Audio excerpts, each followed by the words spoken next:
Hey guys, tonight we're heading far back. Dusty roads, olive trees swaying under moonlight, the faint clatter of sandals on weathered stone. You're walking into the land of myths, where gods still meddle, and mortals, well, they usually don't end up great. But don't worry, you're just here to listen. That's safer, sort of. Tonight's story is about a girl with a loom, a temper, and the misfortune of catching a goddess's eye. It's about a thread pulled too tight, a challenge woven too boldly, and the quiet way history leaves people behind until spiders start telling the tale again. You probably won't survive this if you're a Greek mortal with attitude. But luckily, you're a listener in bed, not a myth in progress. So before you get comfortable, take a moment to like the video and subscribe, but only if you genuinely enjoy what I do here. And while you're at it, drop your location and local time in the comments. I love seeing where everyone's drifting off from. Now, dim the lights, maybe turn on a fan for that soft background hum, and let's ease into tonight's journey together. You start in Lydia. Yes, that Lydia. Not a modern tourist stop, but a dry humming province nestled along the curve of ancient Anatolia. It's the kind of place where time is stubborn, and the past feels like it never left. Bees buzz lazily through fig trees, and the air smells of sun-warmed wool, fermented grape must and stone that's been dry for 1,000 years. And in this quiet slice of the world, there's a girl, not famous yet. Not anything really, just another name in a village where girls grow up with spindle in hand and stories in their ears. Arachne. Her name means spider, which should have been a clue, but people rarely listen to the names the world gives them. Her fingers are stained with dye and soft from carding wool. You watch her work. She doesn't just weave, she creates. Birds flit across her fabric with feathers so detailed you half expect them to fly off. You squint, and there's a stag stepping delicately across a forest you swear you can hear rustling. The neighbours watch too. Not out of envy, not yet. Just awe. The kind of awe that tiptoes into jealousy after a few too many compliments at the well. She must have been taught by a goddess, they whisper, tossing side-eyes like olive pits. Now, here's your historical fact. In ancient Greece, weaving wasn't just housework, it was status. The finer your fabric, the wealthier, or more divine you seemed. Penelope, remember her, Odysseus' wife. She literally stalled a kingdom with her loom. That's the kind of power thread had.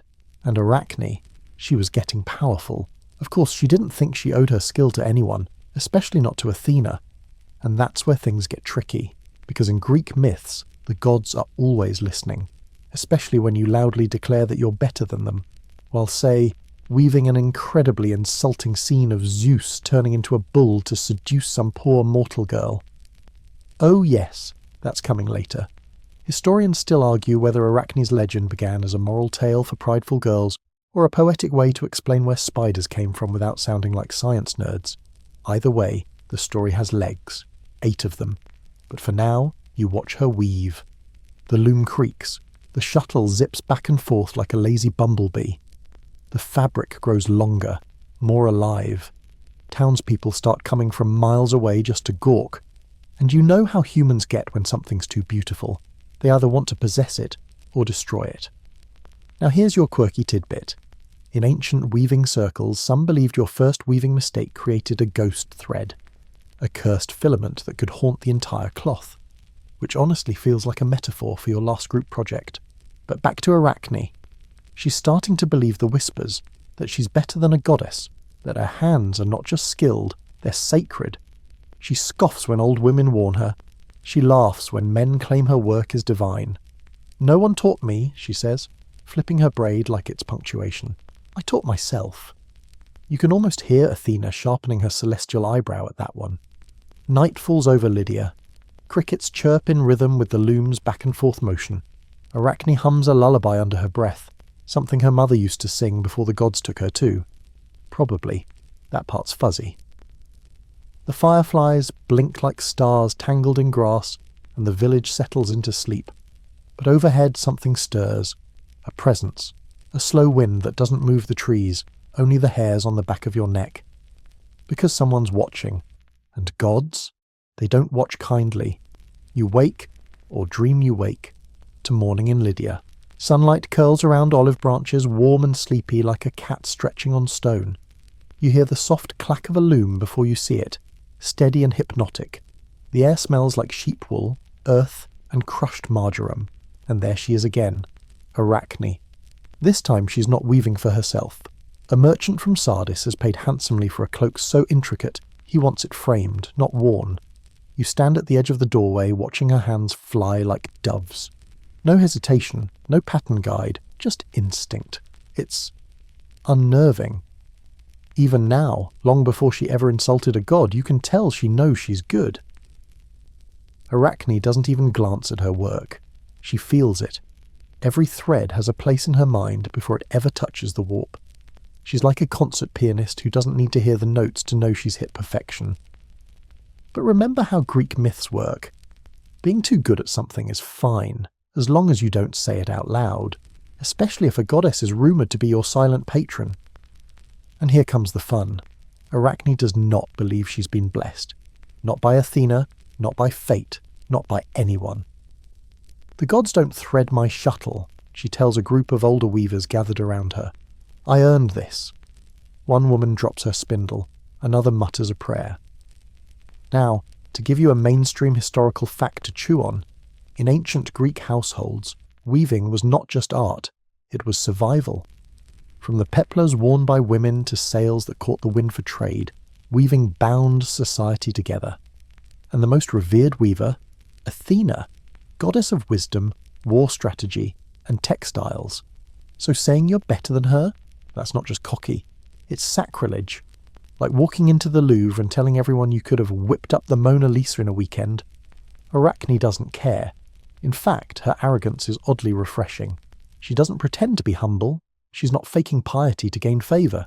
And maybe that's what makes her dangerous. You follow her through the market the next day, her woven belt catching the morning light. Vendors bow their heads. Children sneak behind her to tug at the tassels on her hem. One boy whispers, "Did she weave her own shadow too?" And for a second you think maybe she did. She walks like someone who doesn't fear gods. Now here's your quirky tidbit.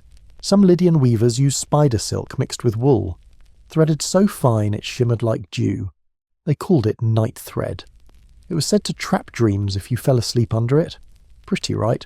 Or absolutely terrifying, depending on your dream history. So picture Arachne threading night thread through her latest work, maybe on a whim, maybe to prove she can outdo even nature. You glance over her shoulder. It's a tapestry of a sunrise over Mount Sipylus, but the clouds, they're too soft, too real. You blink, and for a moment you swear one drifts across the frame. People stop to stare. Some weep. An older man drops to his knees. "Surely," he says, voice trembling, "Athena's hand guides yours." Arachne freezes. Then she laughs, a single breath sharp as a snapped thread. "Athena," she says. "She couldn't dream of this." Yikes. Even you wince at that one. Somewhere in Olympus, a wine cup pauses mid-air.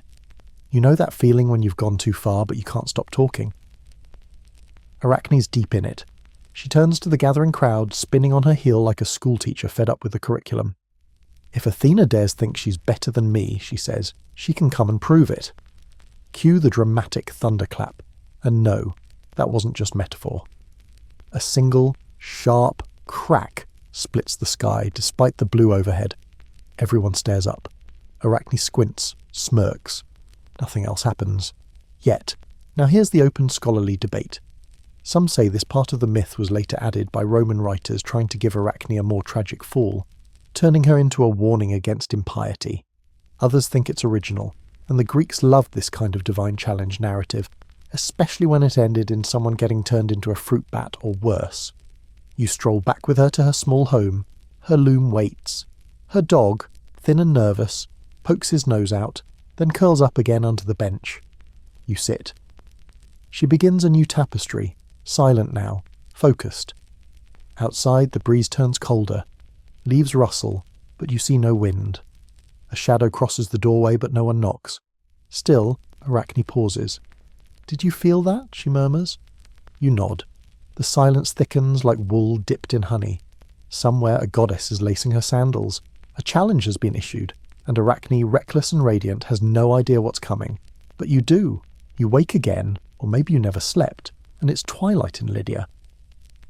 That hushed, bruised part of the evening where shadows stretch long and everything feels vaguely magical or cursed? Probably both.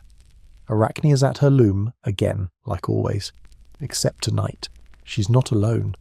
There's a woman at the doorway, hooded, pale, standing way too still, the kind of still that doesn't come naturally to mortals. You'd miss her if you blinked. She's one with the shadows, but Arachne sees her. "Come in," Arachne calls, not looking up. The woman steps inside. Her robe whispers across the floor. Her fingers are long and bare, no jewellery, no rings, just calloused like she's done her share of spinning. She walks to the loom and tilts her head, studying the tapestry without a word. "You came to watch?" Arachne asks. There's no fear in her voice, only pride, maybe a bit of challenge. "I came to see," the woman replies. Her voice is soft, but it fills the room like mist. "They say your skill rivals the gods." "They're wrong," Arachne says, still weaving. "I surpass them." The woman smiles. It is not a friendly smile. "Now here's your mainstream historical fact. Greek myths are obsessed with gods disguising themselves. Zeus was infamous for it. Swans, bulls, golden rain, you name it. But Athena, she preferred something subtler. An old woman, a traveller, a weaver. Something to test, not just to trick. So yes, this is Athena. Spoiler alert, but it's not really a spoiler. You've probably figured it out from the way the candlelight refuses to touch her face. Arachne pauses her loom for the first time in hours. "Do you think I owe my gift to Athena?" The woman leans forward, just slightly. "Is it so terrible to acknowledge the gods?" And here comes the moment, small but seismic. Arachne stands, slowly. The shuttle drops from her hand, clattering softly on the wooden floor. If Athena believes she's better, she can prove it herself. The room goes still. The candles flicker and the shadows seem to lean in.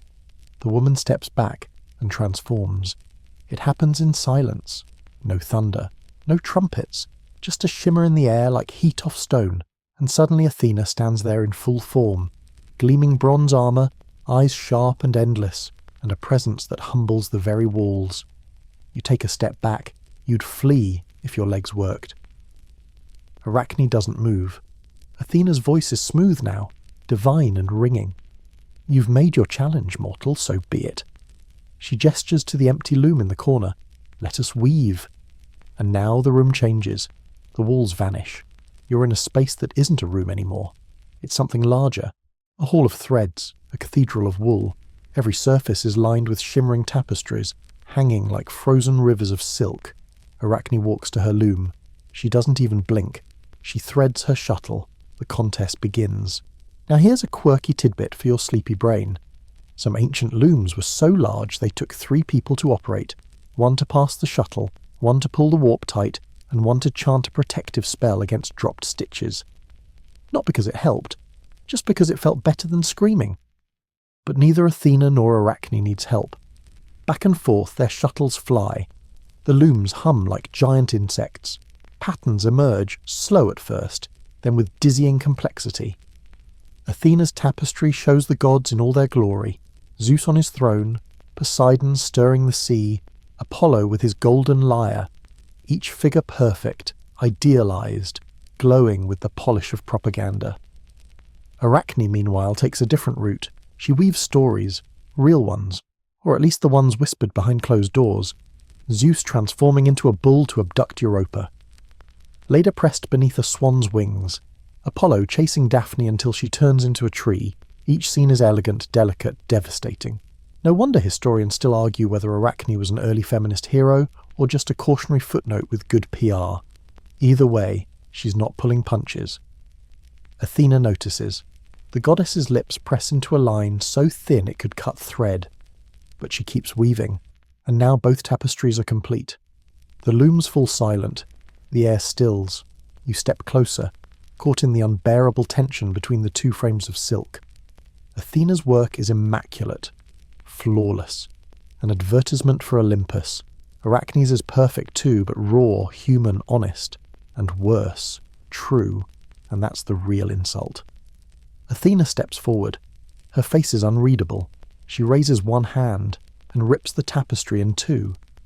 The fabric splits with a sound like thunder beneath silk. Arachne gasps, not from fear but heartbreak. It's her masterpiece, her truth, gone.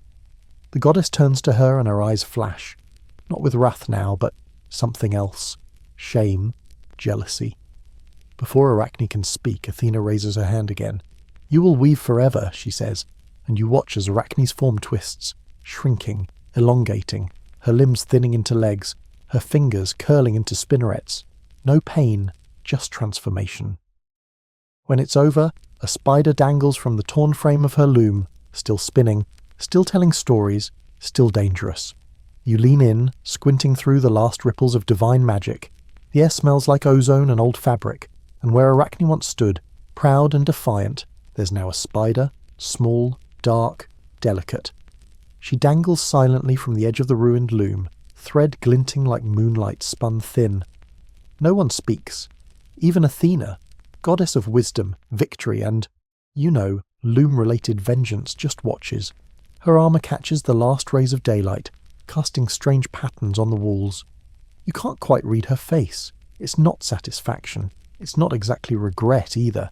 It's more complicated. Gods are like that. They win, but never feel better afterward. And now you're left with a strange sight. A workshop still holding its breath. A divine figure flickering out of the room like a candle's final gasp, and a spider busily spinning as if nothing happened. But something did. Now here's your mainstream historical fact. In some ancient Greek myths, divine punishment wasn't always a warning. It was a kind of cosmic balancing act. You step out of line, especially if you're mortal and female, the universe recalibrates you, usually into a tree, bird, flower, or, lucky you, a spider. It's poetic if you ignore the terror. So Arachne spins, quietly, endlessly, and you sit there, listening to the soft click-click of her work. The pattern returns, rhythmic and soothing, one thread, then another, over and under, even transformed she hasn't stopped. People start to notice, first the local weavers, then the traders, then the philosophers, who really have nothing better to do. They come to watch the little spider make thread so fine it floats like breath. Some swear it shimmers in the moonlight. Others say it spells messages if you're bold, or bored, enough to look closely. One girl claims she saw her grandmother's face in a web over her door. A boy says the spider left him a tiny depiction of Athena, except the goddess was crying. No proof, of course, just whispers. You follow the story as it ripples through Lydia, then into Ionia, Athens, and eventually the Roman provinces. The details change. Arachne becomes a warning, then a symbol, then a footnote. Some say she wove her own punishment. Others claim she beat a goddess and paid for the embarrassment. But here's your quirky tidbit. In some later versions of the tale, Athena spares Arachne, turns her into a spider out of pity, not spite. Because destroying her completely would be too much, which sounds kind. Until you realise she still took away her voice, her body, and, her entire life. But hey, she left her the loom. A small mercy. Historians still argue whether Arachne's transformation was punishment, mercy, or some tragic blend of the two.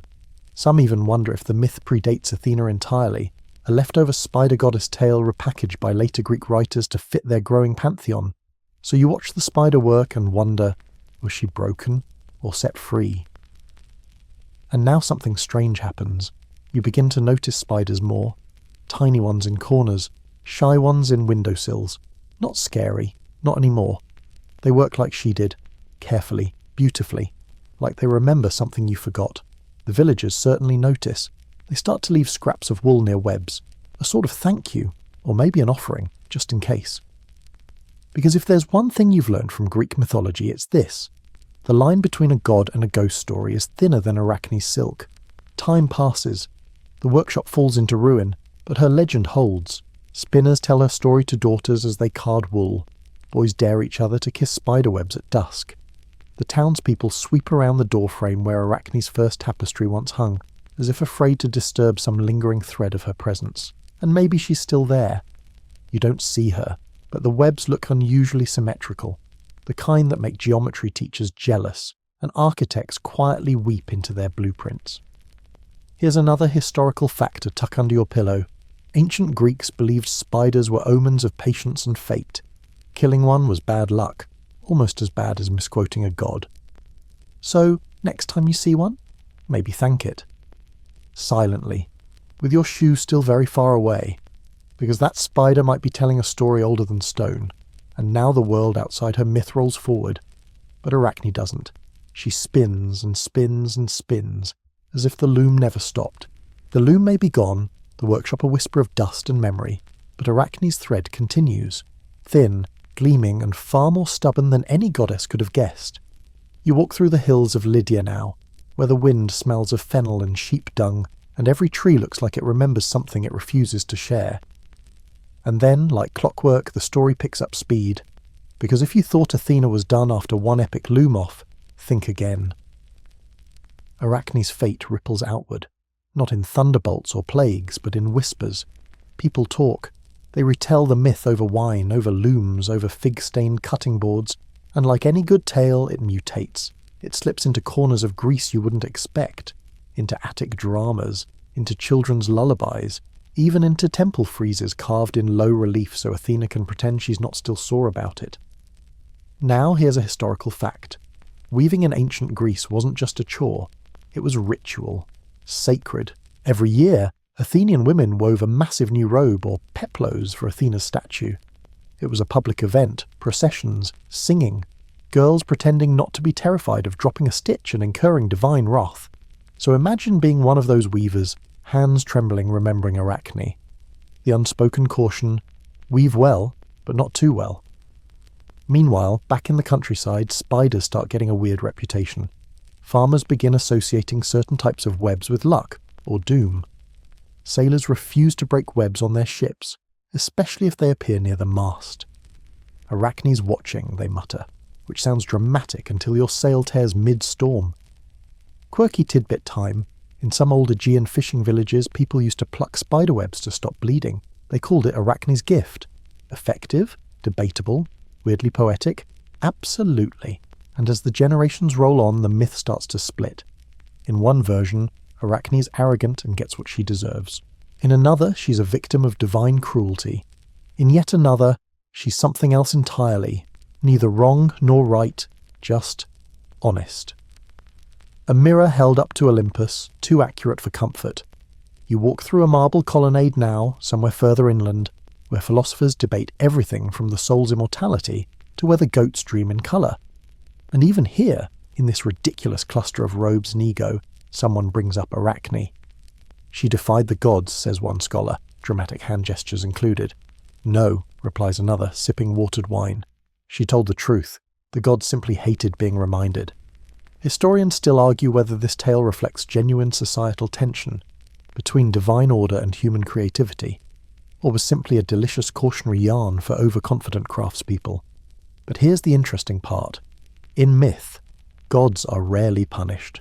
They destroy cities, seduce mortals, shapeshift into frankly unnecessary animals, and still get temples and marble busts. Arachne, though, she loses everything but the work, and yet she keeps working. You walk through time like it's a long hallway, each doorway opening into another version of her legacy. In some, her spider form is monstrous, huge, hairy, a source of terror.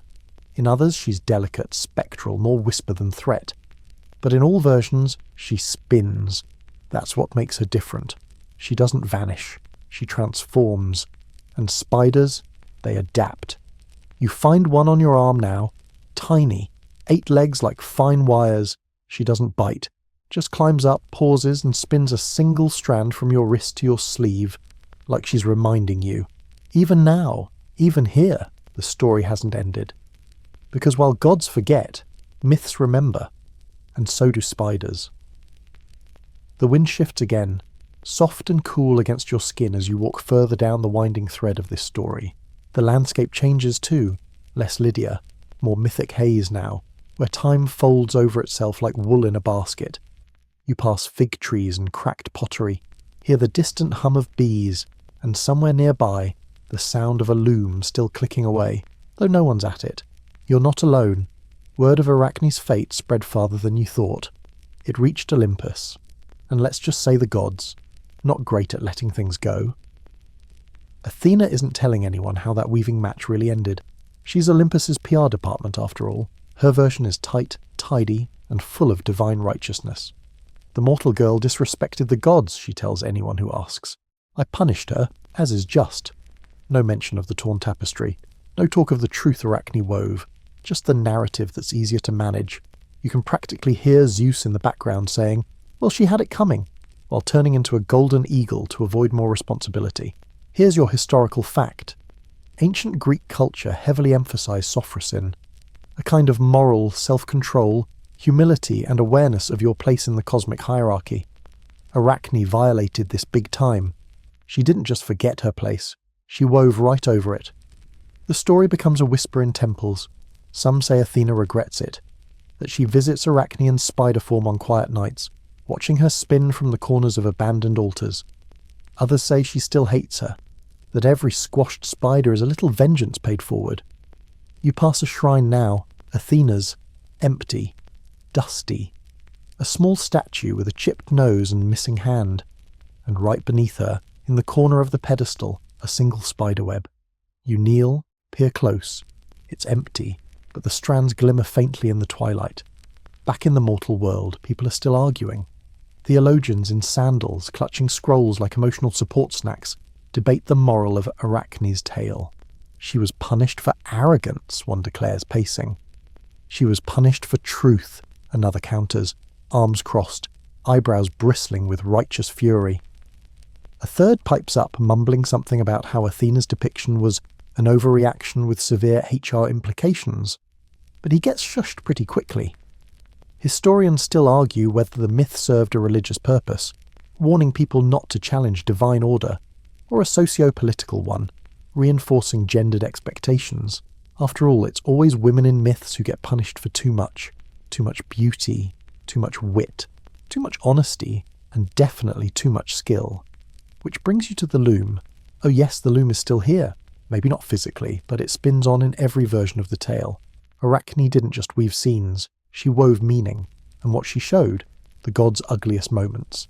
Zeus seducing Leda, Dionysus drunk and pouring at mortals, Hermes cheating at dice, Hera turning rivals into cows. It was basically Olympus Unfiltered, Tapestry Edition. Now your quirky tidbit. In early Greco-Roman textiles, weavers often inserted tiny coded symbols, personal marks like hidden fingerprints. Some scholars believe these were subversive little jabs at whoever commissioned the cloth. A tiny goat in the corner might say, "You're full of it, Glaucus." So maybe Arachne wasn't the first to protest with a loom. Maybe she was just the loudest. You walk beneath an olive grove now, the kind that rustles without wind. Above you, spiderwebs lace the branches like veils. Some are neat, some messy. One looks suspiciously like Athena's face, if you tilt your head and squint. Arachne isn't gone. She's in the corners of temples, in the edges of cloaks, in the folds of stories the gods tried to rewrite, and now, maybe, in your dreams. The clicking of the loom starts up again, just beyond your line of sight, over and under, over and under. She's still weaving, not because she has to, but because she wants to. The sound of the loom fades as you step forward. Quiet now, but persistent.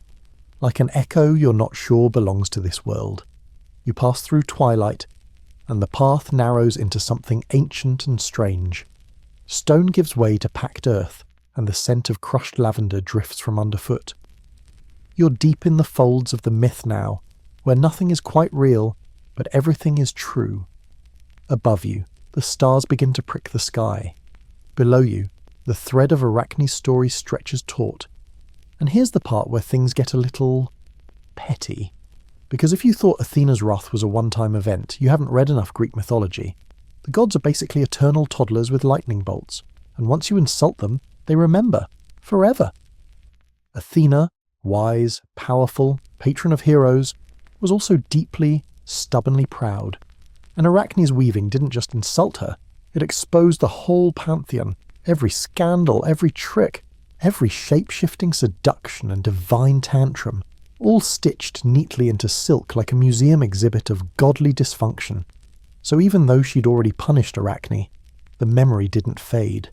She saw spiders and remembered, and she didn't like remembering. Now here's your historical fact. The ancient Greeks believed that memory Mnemosyne, was divine. Literally. She was a titaness, the mother of the muses. Memory wasn't just recollection, it was power. So when mortals like Arachne forced the gods to remember their own shame, that wasn't just rude, that was threatening, and gods do not like to be threatened. You pause at a cliffside now overlooking the Aegean. The moon is fat and low, caught in the sea like a coin in a fountain. In the silence, a breeze weaves through the rocks, and you swear you hear the words, still weaving, still watching. Let's shift the view, just a little, because Arachne's punishment wasn't unique. The gods had a whole Pinterest board of mythological overreactions. Prometheus gave fire to mortals, got chained to a rock while an eagle ate his liver daily. Sisyphus cheated death, condemned to an eternal CrossFit session with a boulder.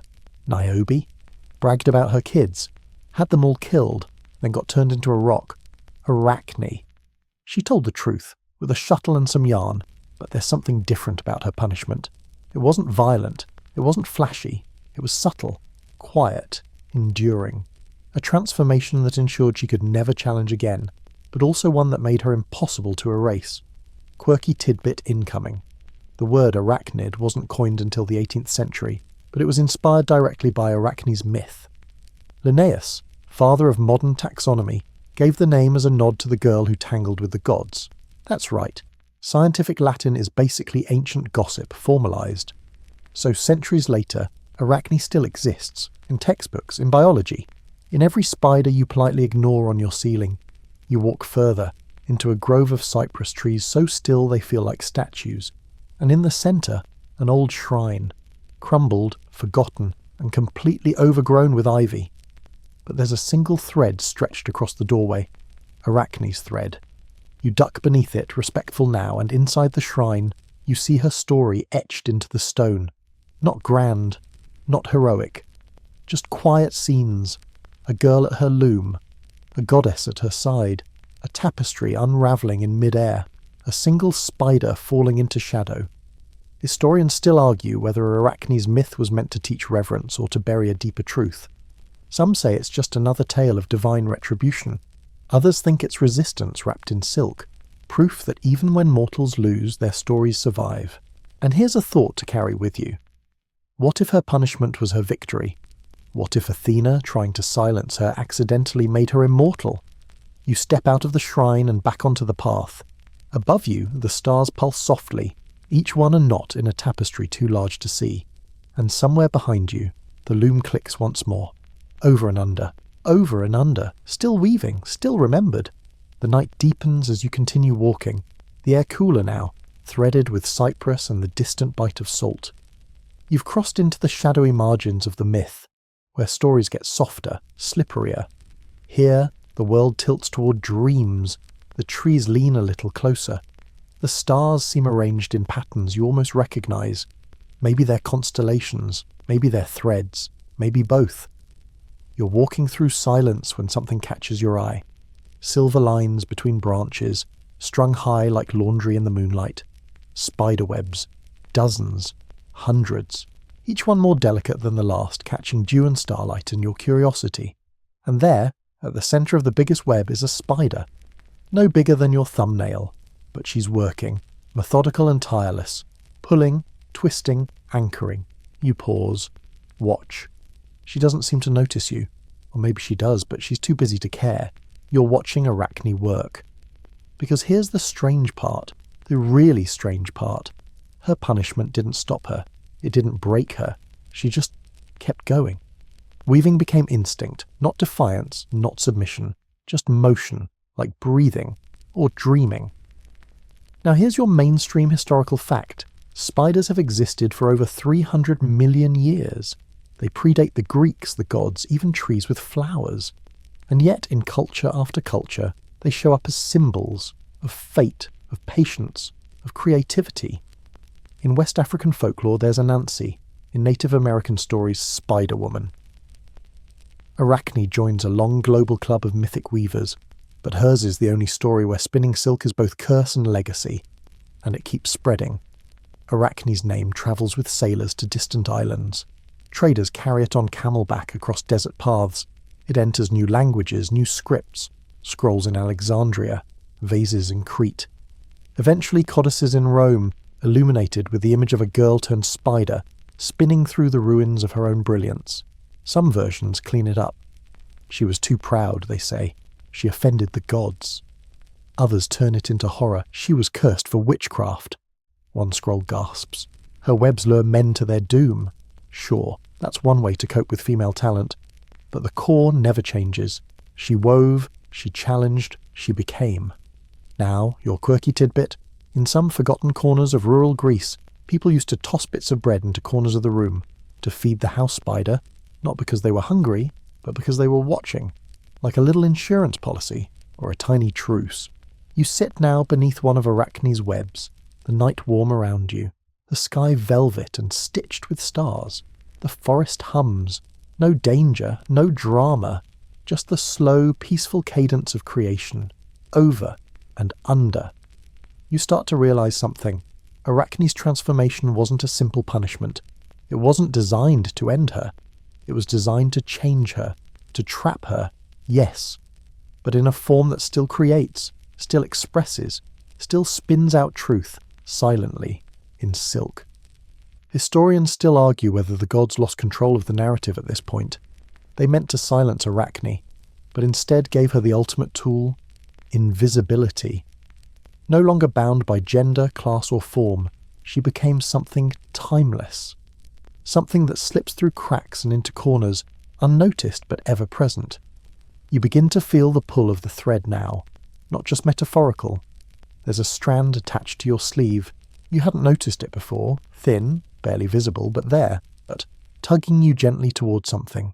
You follow. The trees thicken, the world narrows, and ahead of you, in a glade lit by fireflies and moonlight, there's a tapestry. No loom, just air and thread. It hangs in the open, suspended by nothing, shimmering like mist at dawn. You step closer, it's not finished. But you recognize the pattern, scenes from her life, your journey, the stories she wove, and now, at the bottom corner, a blank space. Just large enough for one more scene. She's waiting for you to witness it, not to judge, just to see. Because in the end, Arachne didn't stop weaving to please the gods or to fight them. She wove because that's what she was born to do.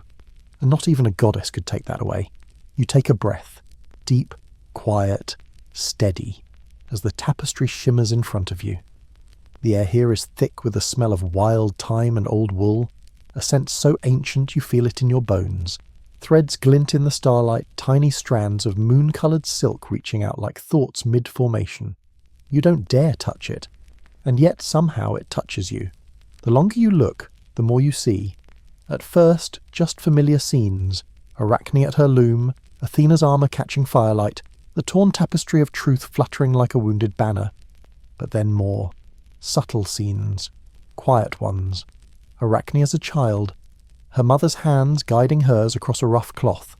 A single red thread, looped and lost, caught in the hem of a blanket she never finished. A pair of moths tangled in one of her earliest webs, rescued, not eaten. You didn't know this part of her story. No one did. Now, here's your mainstream historical fact. While most of Greek mythology was preserved in epic poetry and plays, domestic myths, especially those about women, were often passed down orally. Lost, fragmented, reimagined at the loom itself. The very thing that made Arachne dangerous also made her forgettable in the eyes of official history. Unless you knew where to look, you're looking now, and the tapestry is looking back. Let's talk about spiders for a second. Not the scary horror movie kind. The real kind. They don't just spin webs for food, they spin for safety, for shelter, for egg sacs, for marking territory. Their silk is stronger than steel, lighter than air, and tuned to vibration like a violin string. It's engineering with a soul. Quirky tidbit time. Some desert spiders build web flutes, tiny silk structures that whistle in the wind, serving no purpose except to sing. Scientists still don't know why. But Arachne would. She'd say, because spinning is how I speak, and this, you realize, is the core of her myth. Not the punishment, not the arrogance, but the thread. Thread as legacy, as language, as resistance. The gods turned her into a spider to silence her, but instead they made her a storyteller no one could stop. She left the loom, and in its place she built something quieter, stronger, something you have to lean in close to hear. Historians still argue whether Arachne's story is uniquely Greek or a borrowed tale, one older than the Olympians themselves. Some suspect it was imported from Anatolia, where mother goddess figures often bore spiders as sacred symbols. Others think she was added to the mythology late, just in time to give Athena a good, morally ambiguous foil. But whatever her origin, she stuck, literally and figuratively. Now here you are, half dreaming in a forest soaked with starlight, listening to the whisper of thread moving through air. And you begin to understand something. Arachne didn't lose. She shifted. From loom to web. From girl to myth. From voice to thread. And that thread, it found a way to keep moving, through generations, through languages, through the silence that follows when stories are deemed unimportant. It wove itself into superstition, into bedtime stories, into the instinct not to crush the spider on your wall, even when you're scared. You back away from the tapestry now, not because you're done, but because it's still growing. You're not meant to see the last panel. Not yet. Some part of you knows. The story continues in the next web, the next whisper, the next moment someone dares to create beyond their station. You glance up. There's a spider spinning just above your head, small, unnoticed, undeniable. You step carefully out of the grove, heart beating just a little slower now, the hush of night wrapped around you like a soft wool blanket. The forest behind you holds the memory of the tapestry, that delicate, unfinished web of Arachne's truth, and ahead lies a village. Not ancient exactly, but old enough. Stone houses, sagging roofs, laundry lines that double as history lessons. The locals still talk about her here, not loudly, not in temples, but in kitchens, on porches, while mending socks or stirring lentil stew. They say if your thread knots without reason, Arachne's displeased. If a spider builds a web over your loom, you stop and offer it space. They don't call it worship, just respect. You wander through the quiet market square. There's a broken statue of Athena here, just a torso now, moss growing where her eyes used to be. Nobody maintains it anymore. The offerings are placed elsewhere now, tucked in the corners of barns, laid gently in the windowsills where webs are allowed to grow thick. The worship shifted, and that's something the gods can't really undo. Now here's your mainstream historical fact. In classical Greece, divine myths weren't static. They evolved with politics, with regional rivalries, with new values creeping in from trade and travel. Even the gods had to be rebranded sometimes. Athena shifted from war goddess to civic wisdom, from shield wielder to sponsor of legal reforms. But Arachne, she stayed Arachne, consistently mortal, consistently inconvenient. You duck into a weaving house, one of the last still open at night. The smell of hot iron and sheep's wool curls in the air. A girl no older than 12 sits at a small loom, barefoot, humming something half forgotten, and behind her, nestled in the rafters, a tidy little orb web. The spider sits still, legs tucked in like folded scissors, watching. The girl glances up and smiles at it. It keeps the moths away, she says without prompting. Arachne's still working. Now, let's stretch the timeline a little, because while this story begins in myth, it travels far beyond it. Roman poets pick up Arachne's tale with relish, especially Ovid, who leans into the drama like it's a toga-clad soap opera. He writes Metamorphoses, and there she is, still defiant, still brilliant, still punished. But now it's framed as tragic beauty, sublime suffering. The Romans loved a good fall from grace narrative, preferably involving women, preferably with excellent visuals. Quirky tidbit. Wealthy Roman homes often included woven wall hangings with mythological scenes, telepictae, that weren't just decoration. They were status symbols, moral instruction, and low-key flexes about how cultured you were. And yes, a few featured Arachne, frozen mid-transformation or right before Athena snapped, the ancient version of a dramatic movie poster. But something else happens in Rome. The narrative starts to soften. Arachne isn't just wrong anymore, she's right, and that's the problem. The gods overreact. The punishment feels unfair. You can sense the tension in Ovid's words, admiration bleeding through the myth like dye soaking too far into the cloth. Historians still argue whether Roman writers intended to subtly criticise divine cruelty, or were just big fans of aesthetic suffering. Either way, Arachne's myth gained sympathy in the telling. She transformed from cautionary tale to near martyr of creativity, and the Romans, being the remix artists of antiquity, kept that thread alive. You walk now through the back alleys of a Romanised city, columned and cracked, the Latin inscriptions half erased by time. There's a tapestry shop at the corner, closed for centuries but still standing. Dusty looms, warped beams, the faint smell of cedar and history. And in the window, a spider, still spinning, still daring, still here. Because the gods, for all their thunder and glory, aren't the ones who keep the stories alive. Mortals do, weavers do, listeners, dreamers, you. Arachne didn't ask to be remembered. She just refused to be forgotten. Dawn stretches her fingers across the sky, pale orange and sleepy-eyed. You find yourself walking again, not entirely sure how the night passed, but warm in your bones from all the thread and myth and whispered defiance. The roads are quieter now, fewer people, fewer questions. Just you and the lingering echo of stories spun too fine for most to catch. And you start to wonder, was Arachne really alone in all this? Because once you start tugging at the thread, more names unravel, more mortals who crossed gods. And the pattern that emerges, oh, it's familiar. Hubris, they say. But it always looks suspiciously like talent when it's women. Now here's your mainstream historical fact. The Greek pantheon didn't just reward obedience, they demanded reverence. You could be a hero, a warrior, a poet, but only if you remembered to kneel first. Forget to sacrifice? Oops. War. Speak too boldly? Hello, tragic ending.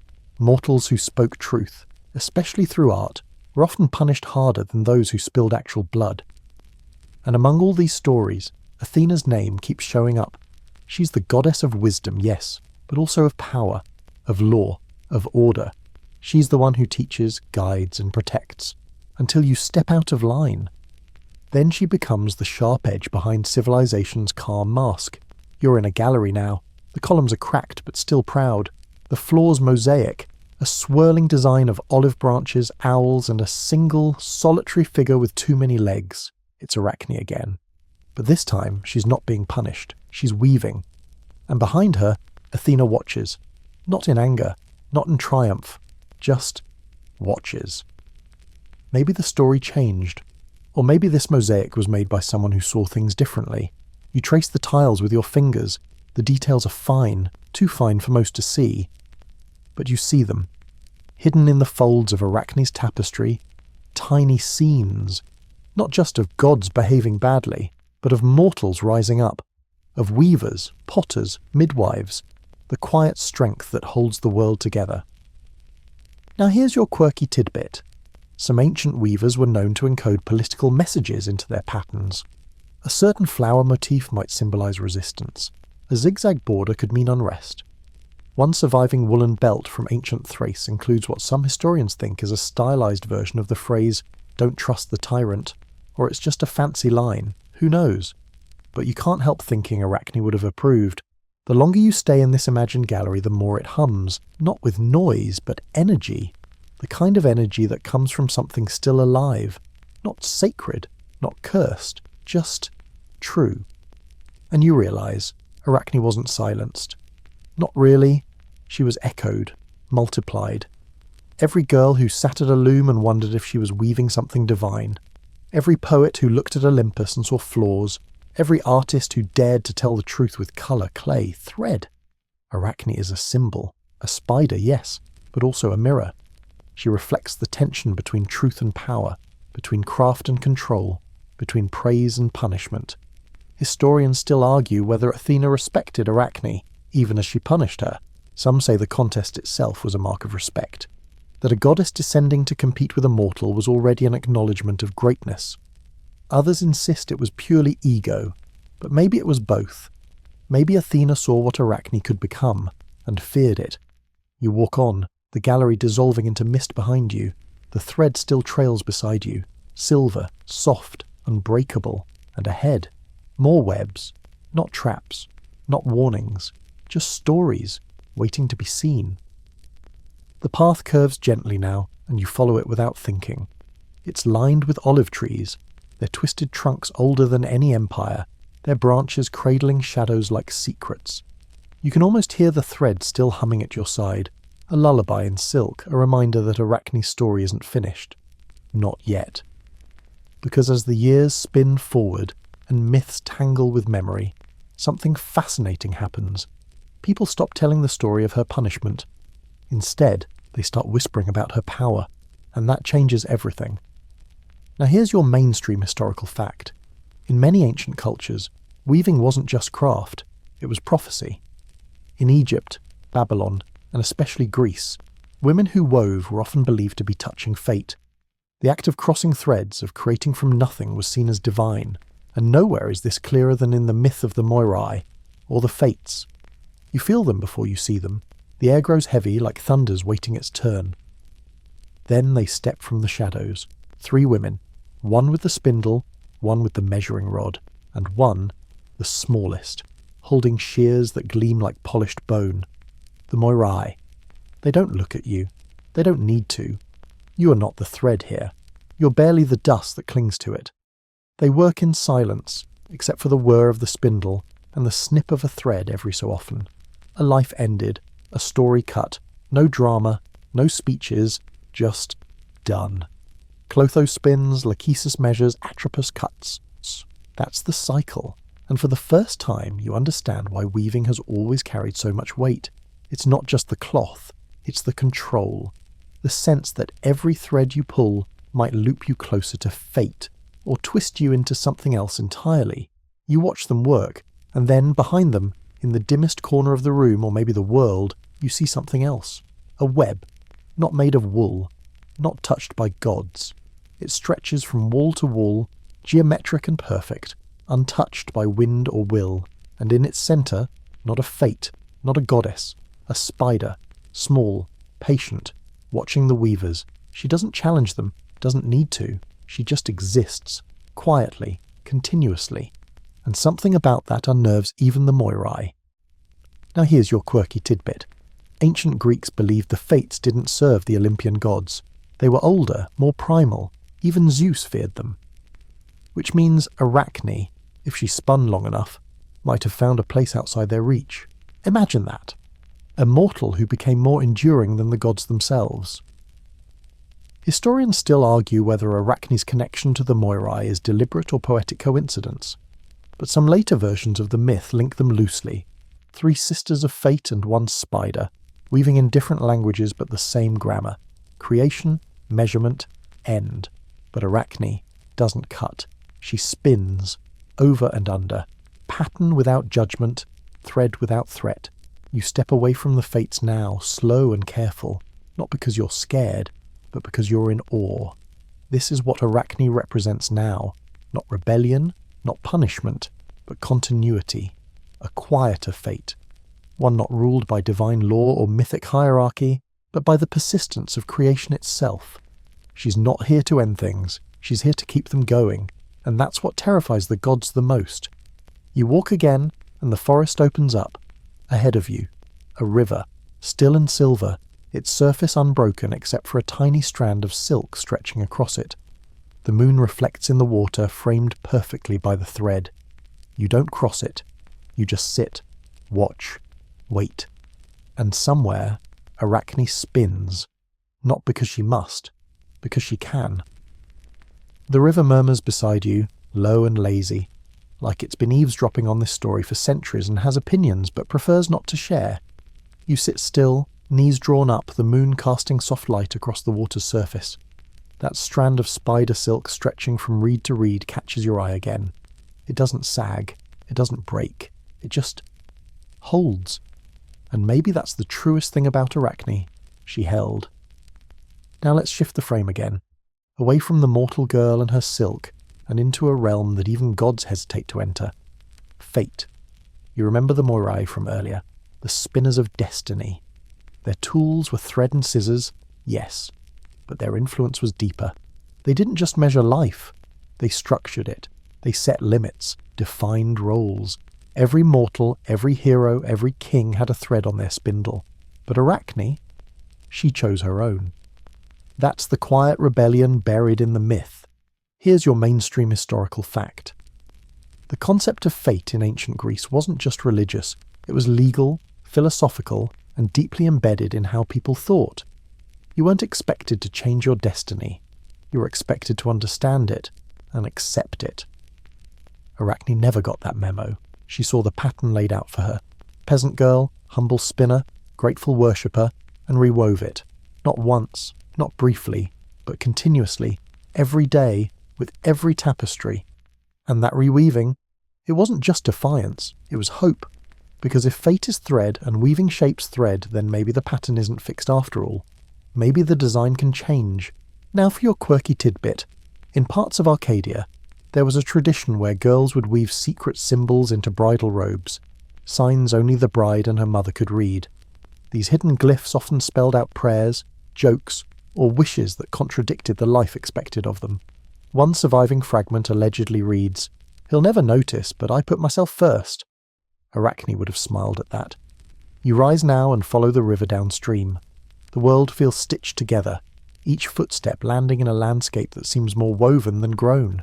Trees cast shadows like herringbone cloth. The clouds ripple in a chevron sky. You realise you're walking through one of her tapestries. Not literally, but close enough. The myth has folded in on itself and you're inside it now. A thread maybe, or just a witness caught in the silk. And then, movement. On a tree ahead, a massive web, wide as a doorway, centred in its middle, not a spider, but something between, a shape. Not human, not arachnid, both. A woman's silhouette with too many arms, fingers that taper into spindles, hair like spun flax. She doesn't move, just waits, like she's deciding whether you're part of the pattern or a flaw. Historians still argue whether Arachne's myth inspired later art depicting the fates as weavers, or whether she was folded into their image over time. But this hybrid figure in silken shadow, feels older than myth and fresher than memory. You don't speak, neither does she. But her loom starts up again, silent and invisible. You don't see the shuttle, just the result, stories forming in mid-air, tapestries without cloth, images without weight. You see heroes weeping, gods failing, mortals trying, and in the centre of each image, thread, connecting them, binding them, redesigning them. And just before you look away, you notice something else.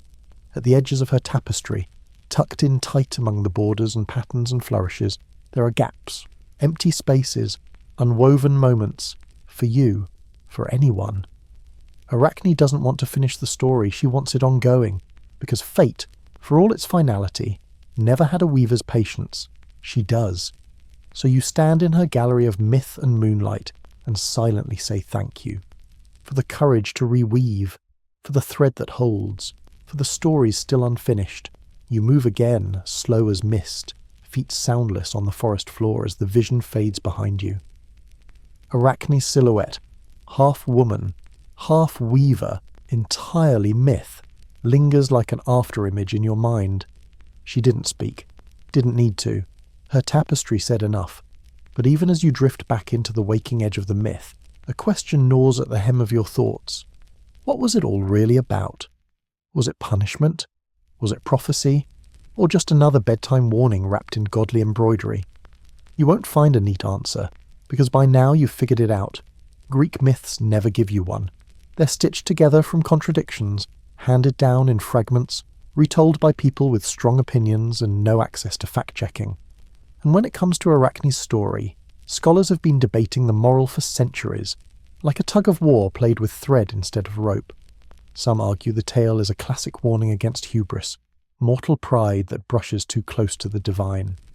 Know your place, they say, waving scrolls like lecture notes, or be turned into something with too many legs.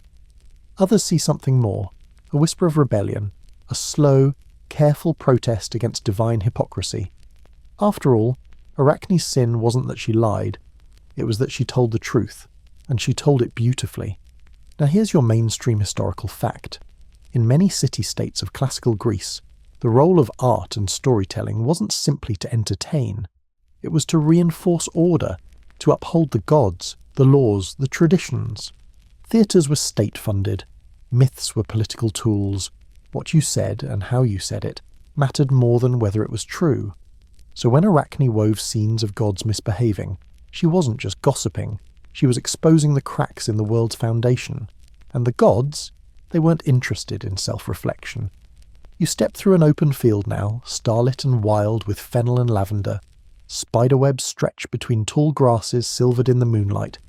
You crouch and peer into one, perfectly circular, radiating out like the iris of an all-seeing eye. At the centre, a spider, unmoving, waiting, creating, watching. Now for your quirky tidbit.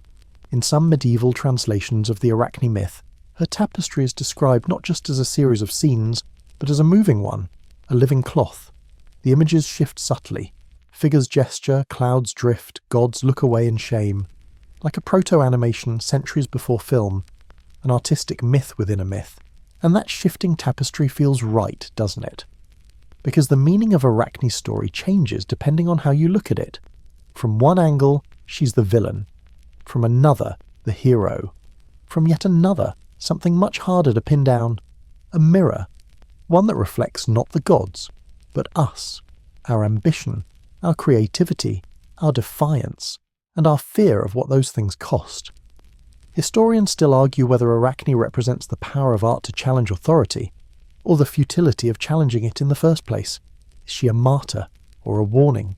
Was her transformation mercy, or erasure? Maybe she's all of it. Maybe that's the point, because here you are, thousands of years later, still thinking about her, still tangled in her thread. You walk on, the air cool against your skin. The fields fade behind you, the path narrowing into a ribbon of soft earth. Somewhere in the darkness, an owl calls once, then is silent. And as you move, the story moves with you. It doesn't end. It never ends. Because Arachne made sure of that, by weaving something that couldn't be unwoven. The night air shifts again, cooler now, damp with dew and the scent of pine. The stars above feel closer, like they've been inching downward all night to listen in. You keep walking, the path narrowing until it's barely more than a seam between trees, but the thread is still there, always there. And suddenly you're surrounded by silk, not tangled, not trapped, just suspended. Dozens of webs stretch between the trees, each one glistening with soft moisture and glowing faintly in the dark like strands of moonlight. They aren't random, they're placed, curated, almost. A forest gallery, open only after dusk. You've wandered into a sacred place, and not one built by gods. This is Arachne's cathedral, but there's no altar, no statue, no hymns, just webs. Each one tells a story. You don't need words to read them. There's a pattern to the chaos, spirals of memory, lines of resistance, radial truths. One web shows a woman lifting a shuttle, her arms full of colour. Another shows a god, cringing, eyes covered, caught in the act by thread. You walk slowly, reverently. The webs hum in the breeze. They don't tremble, they breathe. Now here's your mainstream historical fact. In many ancient societies, spiders were seen not as pests, but as symbols of wisdom and patience. In Greek tradition, they were both feared and admired, creatures that spun from nothing, quietly shaping the world from shadows. Arachne's transformation wasn't just symbolic. It tapped into something older than Olympus, an ancient respect for the quiet makers. Because spinning isn't dramatic, it's deliberate, and that's what scares the powerful. You pause before one web larger than the rest. It's strung between two ancient olive trees, their trunks gnarled like old hands, bark cracked like clay. The web in between is enormous, centered, balanced, hypnotic, and in its heart, an image of a girl. Not frightened, not angry, focused, still weaving, still spinning silk into defiance. Here's your quirky tidbit. In a small Greek fishing village on the island of Lesbos, local tradition once held that a spider who built its web over your doorway was a sign of protection. You were not to disturb it. Some women even embroidered tiny spiders into baby clothes. Arachne's blessing, they called it. Part superstition, part silent homage. And maybe, deep down, a little rebellion that never got stamped out. Because Arachne didn't just become a spider, she became a reminder to weave anyway, to create, even when told not to tell the truth, even if it catches the wrong eyes. Historians still argue whether Arachne's story was originally meant to be inspirational or cautionary, but somewhere along the way the audience made the decision for them. We stopped fearing her. We started admiring her. We found in her the patron saint of inconvenient artists. You sit now beneath one of the webs, knees drawn in, arms folded behind your head. The grass is soft, the stars spin slowly above. You listen to the breeze thread its way through the leaves in silken silence. And you start to think about your own thread, the patterns you've followed, the ones you've broken, the ones still being spun. Arachne's story is stitched through history like a shimmer you can't quite catch in daylight. But at night, in stillness, in quiet, when you let yourself see, you realize she was never warning you. She was inviting you to keep weaving, to shape the pattern, to spin without permission. And when you do, even the gods lean in to listen. The sky softens now, the first hints of dawn stretching across the horizon like threads of pink and gold. You've been walking a long time, through shadows and stories, webs and whispers. The world feels quieter here, as if holding its breath for something just beyond the edge of waking. And there, just ahead, you see it. A loom. Not a grand temple altar, not a goddess's prize, but a humble wooden frame, worn smooth by generations of hands. It stands alone in a clearing surrounded by wildflowers and creeping ivy, sun-dappled and waiting. You step closer. The loom is empty. But the air hums with possibility. This loom isn't about punishment or pride. It's about potential, about the countless threads still waiting to be woven into the fabric of history, myth, and memory. You reach out, fingers brushing the cool wood, and feel the echo of every shuttle that ever flew across this frame. The laughter of children learning, the murmurs of women weaving stories, the quiet defiance of a girl named Arachne who refused to be silenced. Now here's your mainstream historical fact. In ancient Greece, weaving was a lifelong skill taught to girls as part of their education, an act that combined utility with artistry. The peplos woven for Athena was more than clothing. It was a symbol of civic identity, piety, and female contribution to society. It was a silent language, speaking volumes about order and creativity. But Arachne, she rewrote the language. Your fingers tingle as you imagine the threads that could still be woven here. Stories of courage, truth, and stubborn hope. Threads that defy gods and expectations alike. Now for your quirky tidbit. In some parts of Greece, old women would tell children that spiders were the souls of weavers past, watching over those who dared to create. If a spider built a web near your home, it was a blessing, a reminder that even the smallest threads could hold worlds together. You look up. The clearing is brightening. The first birds stir in the trees, their songs tentative but growing stronger. The loom waits silently, inviting. You take a deep breath and sit down before it. Your hands hover, unsure, then begin to move, slow and careful, over imaginary threads. You weave, because stories like threads need hands to hold them, because myths like silk need someone to keep spinning, because Arachne's loom never truly emptied, it just waits for the next weaver, for the next story, for you. The morning unfolds softly, petals of light brushing the leaves, birdsong filling the air like a gentle chorus. You sit at the loom, fingers brushing the invisible threads, feeling the pulse of stories tangled beneath your skin.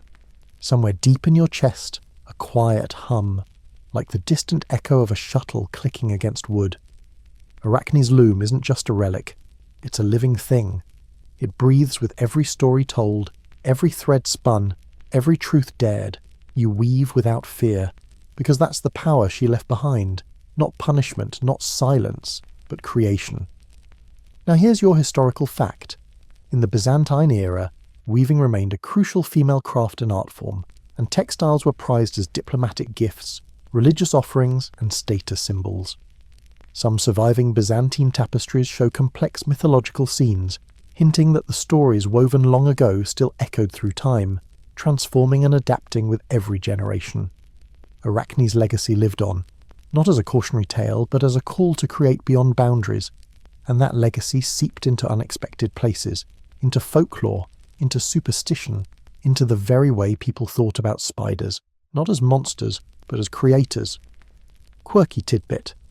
In parts of rural Greece, women used to hold spinning parties where they shared stories and spun wool together, believing the collective weaving could ward off bad luck or evil spirits. Some claim that spiders would join the gatherings, silently spinning their own webs as a sign of approval. You smile at the thought. Arachne's spirit woven into every thread, every web, every whispered story told under the stars. The loom creaks softly, as if encouraging you. You close your eyes. Imagine the silk flowing through your fingers, soft, strong, endless. You imagine weaving not just fabric, but stories, history, dreams. You imagine being part of the tapestry. And as you open your eyes, the forest around you seems to shimmer, alive with threads of possibility, glowing faintly with the light of countless unseen spiders spinning in the dark. Arachne's story isn't finished. It's just beginning. The sunlight grows warmer now, brushing through the leaves like gentle fingers coaxing you awake.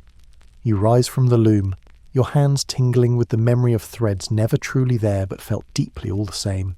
The world around you hums softly with the quiet legacy of a girl who dared to challenge gods, and spun her defiance into immortality. Arachne's story isn't just ancient myth, it's a living, breathing lesson, a reminder that the threads of creativity, truth and rebellion can never be fully severed. They ripple through time, echoing in the quiet moments where you create, speak or simply refuse to be silenced. Now, here's your mainstream historical fact. In the Renaissance, when classical myths were rediscovered and repurposed, Arachne's tale took on new layers of meaning. Artists depicted her as both victim and victor, an emblem of artistic genius and tragic hubris, reminding patrons and creators alike of the fine line between ambition and arrogance. The myth became a mirror reflecting humanity's own struggles with power, creativity and consequence. And it didn't stop there. Quirky tidbit. In 19th century folklore, Arachne's myth inspired numerous folk tales about spiders weaving protective charms into clothing or homes. Some communities believed that wearing a garment woven under a spider's web brought good luck and protected against harm. Whether this was practical superstition or poetic homage, it shows how deeply her legacy wove into culture. You walk through a quiet village now, cobblestones worn smooth by generations, walls lined with faded murals depicting scenes from the old myths. Among them, a spider, small but unmistakable, creeps across a tapestry, weaving its own invisible story. The people pass by without noticing, but you do, because you've learned to see the threads beneath the surface. Arachne's loom keeps spinning, not in grand temples or courts, but in everyday acts of creation and courage. You realize you're part of the tapestry now, a single thread in an endless weave, and that thought carries you forward, light, unburdened, and ready to create your own pattern. The afternoon light softens, filtering through ancient olive trees that seem to lean closer, as if eager to hear the stories you carry. Your feet trace familiar paths, worn smooth by those who came before, by those who dared to weave truths no one else would dare speak. And now, you're part of that procession. You realize that every myth you've heard, every tapestry you've imagined, is a thread in a vast tangled web that stretches beyond time and place. Arachne's story is just one of many, but it holds a particular kind of power, because it's a story about voices, how they can be silenced, twisted, but never truly erased. You think about the ancient looms, the quiet clack of shuttles flying back and forth, the steady rhythm of creation and resistance intertwined. You think about the spiders quietly weaving in the shadows, their silk stronger than steel, delicate but unbreakable. Now here's your mainstream historical fact. Textile arts have long been undervalued in history, often dismissed as mere women's work, but modern scholars recognize weaving as a complex form of storytelling and cultural preservation, essential to understanding ancient societies.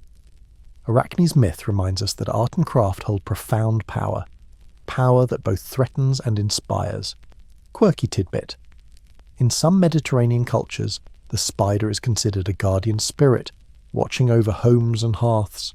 Families would leave small offerings, bits of bread or honey, near webs to ensure protection and good fortune. This blend of superstition and respect echoes Arachne's lasting influence.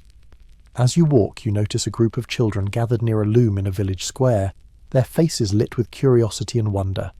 They listen as an elder spins the tale of Arachne, not as a caution, but as a celebration of creativity and courage, and you realize the story's alive, still weaving itself through time, still waiting for the next thread to be pulled.